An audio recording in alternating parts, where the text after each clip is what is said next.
Thanks everyone for taking the time out to listen to David and myself. I guess do a little bit of a deep dive into what we've been doing over the last 15, 25 years, whatever. And I certainly want to start off by acknowledging the place we're on. I was doing a little bit of research to try to remember to get these right, but I understand it's Awabakal and perhaps Warramai, but I'm not sure where this campus sits and sort of how it fits into the whole. So this is Awabakal, which is really from the harbour almost out to Muswellbrook, okay. And it encompasses Lake Macquarie. Yep.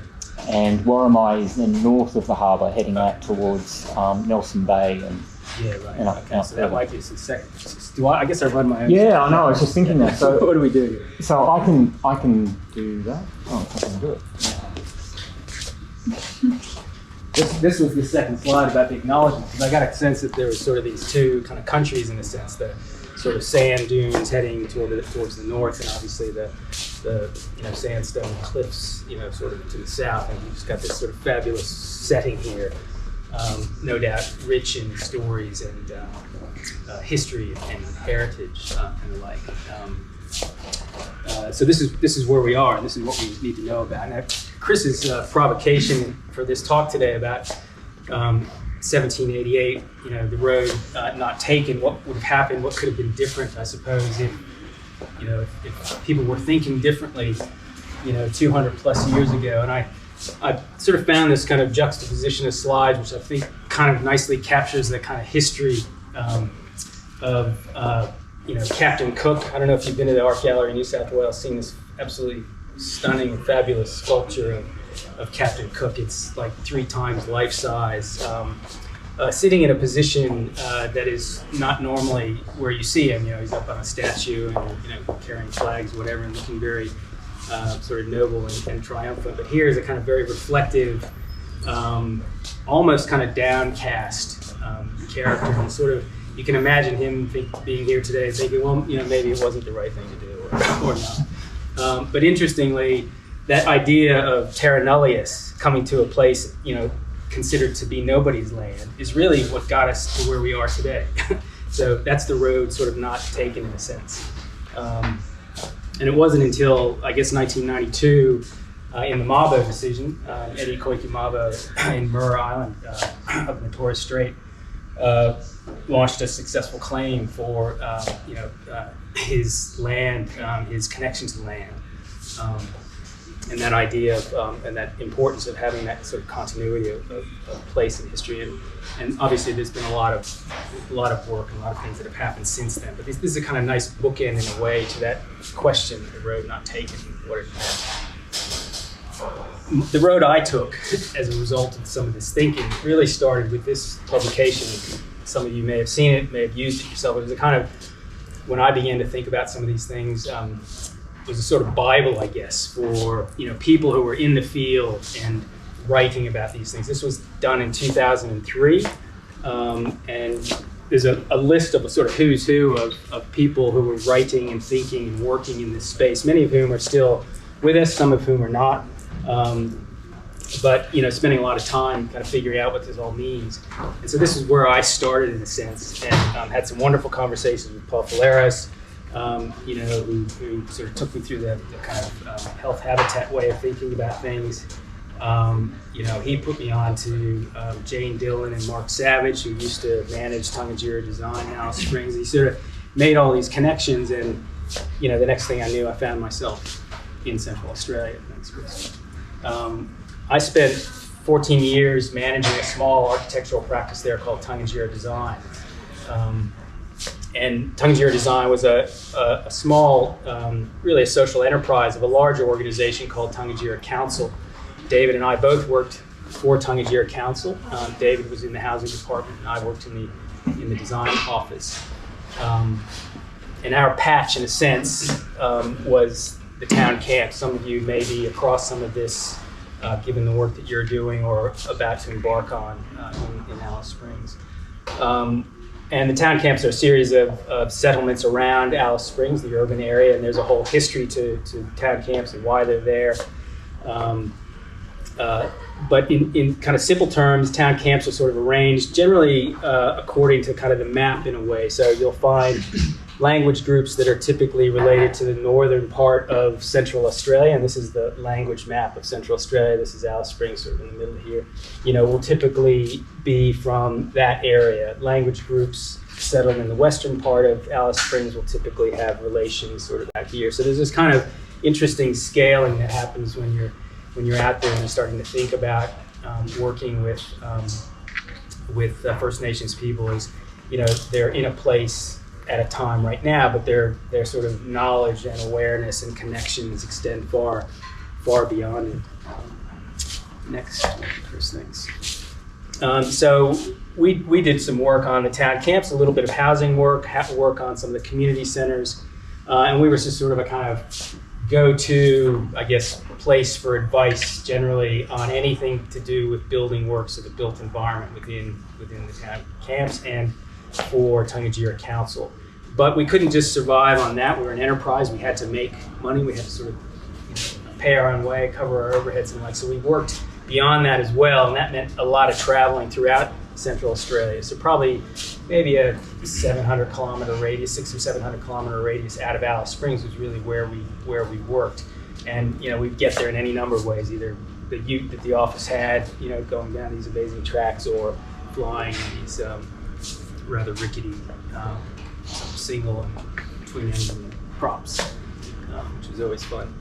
And one of the things we did, and I'll probably mention another thing, what challenge I set for myself in this talk was to not show you any architecture. So I may or may not have achieved this, but we'll see. And the idea about the reason for that is I think there's so much behind architecture that the buildings can kind of tend to seduce us and distract us perhaps from what it is we're actually trying to do.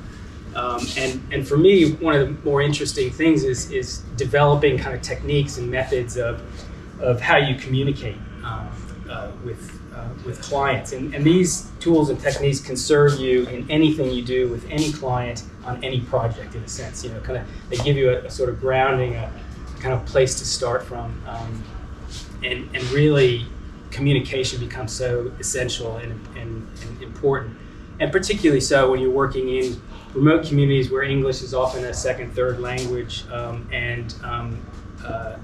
communicating through a common language is often difficult. So, different techniques, different ways of kind of showing spaces, places, master plans, housing layouts, what things cost, all that sort of stuff are often used to try to ensure that the communication is clear.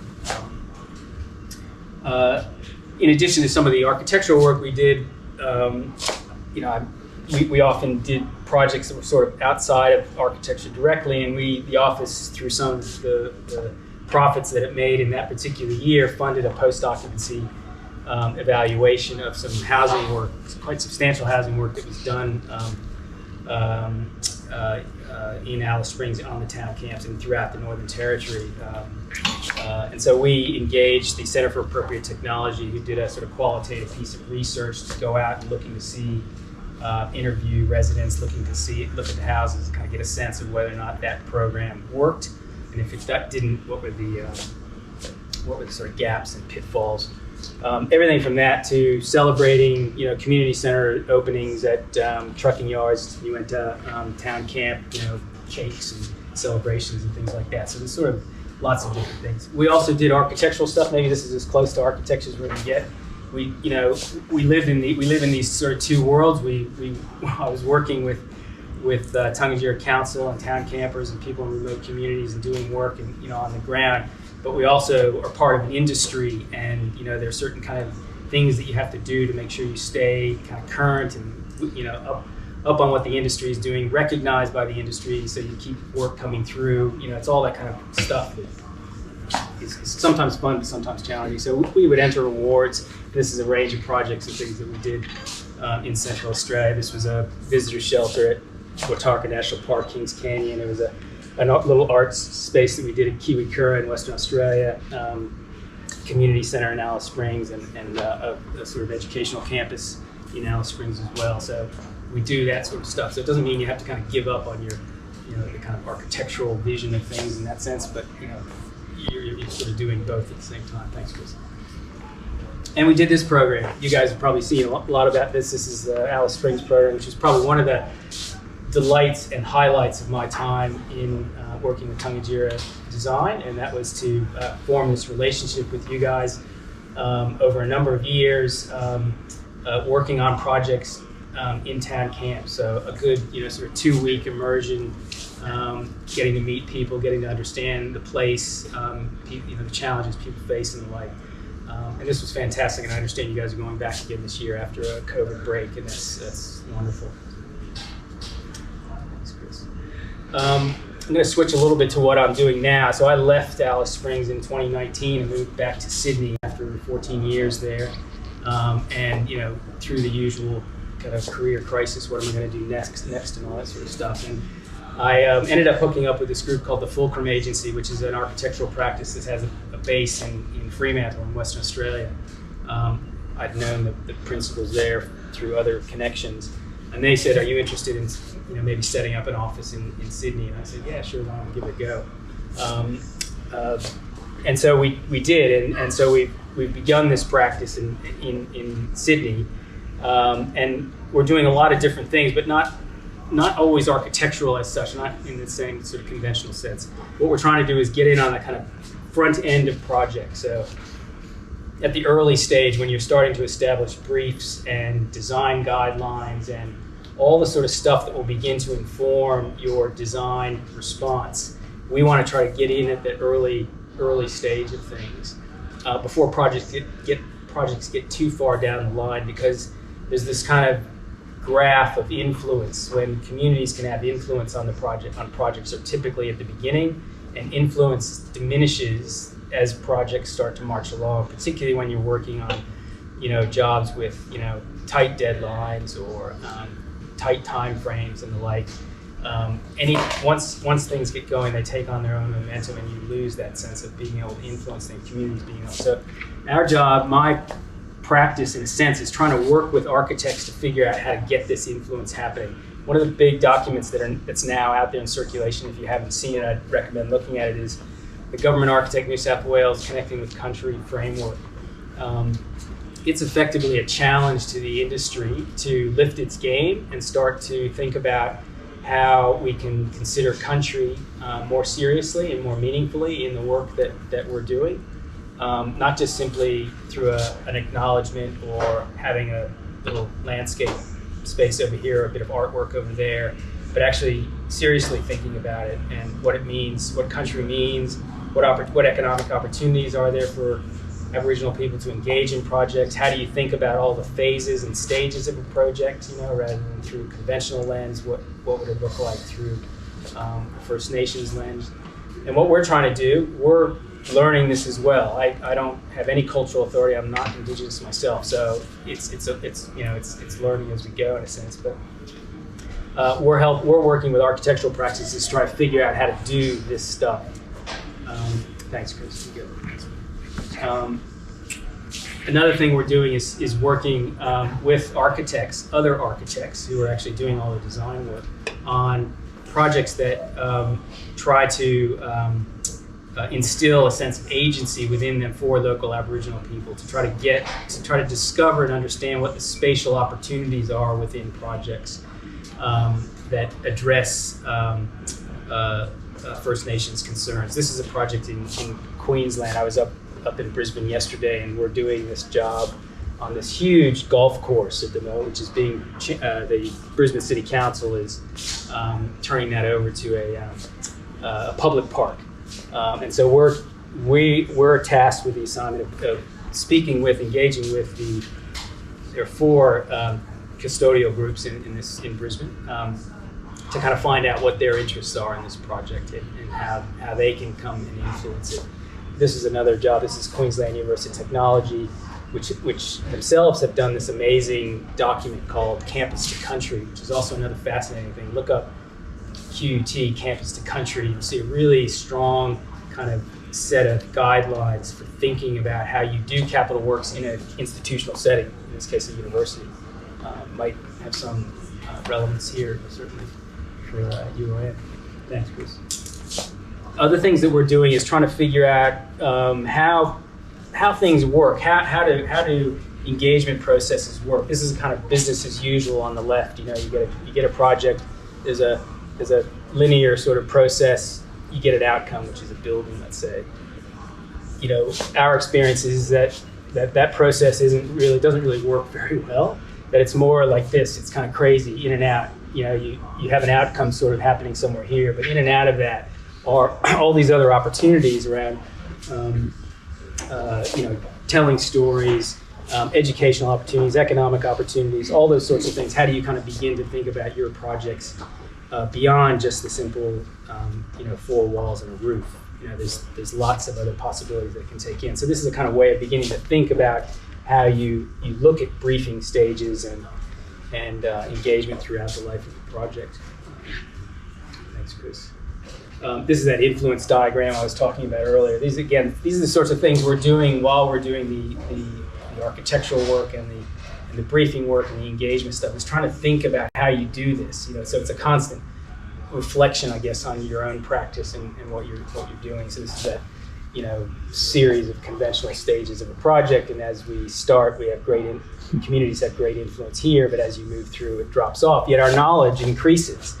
And so you hope that by the time things are starting to operate, there's sort of a more balanced level there. But this is kind of like the critical stage in a sense for getting that meaningful input.